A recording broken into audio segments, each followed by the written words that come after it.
a Midwestern SNL. He puts the money in a quick-drying inkwell. Takes a loss, gets crossed. I've always been inspired by This Is Spinal Tap. It's one of my favorite movies. It's so funny and irreverent, and I love the whole format of documentary. The good thing about doing it in the mock documentary style is it allows us to really suggest that Bob Roberts is real, and also to play with image over substance, and how you never really see the real Bob Roberts, and the audience has to judge based on sound bites and image photo opportunities. Chilly, chilly, chilly as the leaves of autumn make way for the chill wind of winter. Early snow was reported in some mountain regions, but don't dust off the skis yet, folks. Here in Philly, it's a brisk 43. That's the news at the top of the hour, and now our own Kelly Noble interviews senatorial candidate Bob Roberts. I must say up front that I am not a fan of your music. I find it offensive. And I'm sorry, but I wouldn't vote for you if my life depended on it. Good morning, Philadelphia. Our guest today is Bob Roberts, Pennsylvania senatorial candidate and folk singer. Our viewers are curious about where it all began. Where did it start for you? Where did what start? Well, was it a small colonial home with a mom in a yellow starched dress and a dad in a seersucker suit? You're speaking of my upbringing. Yes, your upbringing. Well, Kelly, I came here to speak about the issues, but I will happily indulge your personality search. I was born and raised lower middle class right outside the city of brotherly love, Philadelphia, Pennsylvania. My father was a fry cook, my mother a peacenik. I had no brothers or sisters. Make your judgments if you must.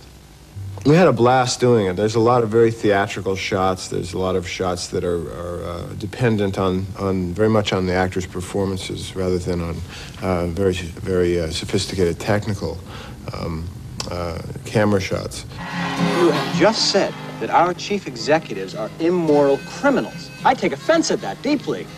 I'm an American that believes intensely in morality, and I believe in the sanctity of the office of the presidency. I trust that the American public does not share your cynical anti-American views and will cast their votes accordingly with pride and conviction. Thank you, Kelly and I Bob certainly Roberts, hope for that not. thought-provoking dialogue. Because it Good means you morning, want Philadelphia. Americans to We'll cast be their right votes back. based on hatred and ignorance.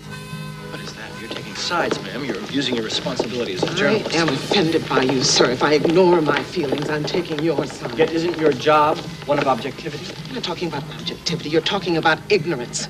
It's kind of based on a nightmare I kind of have, which is what happens when these businessmen, these yuppies, pick up guitars.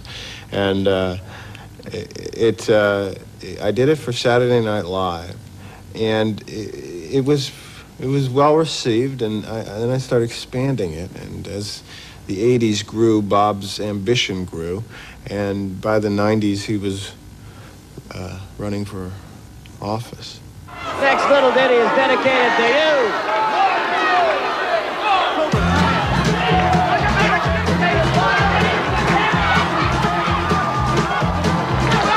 Some people must have, some people have not, and they complain and complain and complain and complain and complain.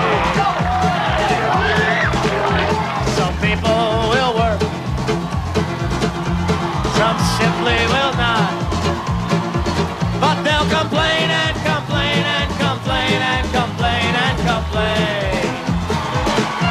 Like this, it's society's fault, I don't have a job, it's society's fault, I am a slob, I got potential, no one can see, give me welfare, let me be me. Wherever you travel, there are these local anchors that are so up and charming and beautiful and so lacking in substance that in a lot of ways these anchor people are aspiring to be images or aspiring to be movie stars.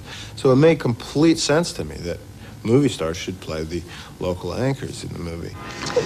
A recent report on homelessness by the Coalition for the Homeless estimates that over, I can't read that, Americans live without homes, and a lot of Americans live below the poverty level. Aside from the fact that people are laughing throughout and enjoying it as an entertainment, is that once the movie starts closing up, there's questions raised, and people are tending to talk afterwards, both conservative and liberal, with each other, and have come up to me, not only the converted, but also the people that you wouldn't think, if you're trying to place labels on people, would enjoy the film. Wall Street. Wall Street. Wall Street rap. Michael takes a loan from a Midwestern SNL. He puts the money in a quick drying inkwell. Takes a lost gets cross, walks to the corner store, pulls a knife, calls his wife, can't take it anymore. Look out, Joe, how far will it go? Take away the fire and where does the water flow? SNL.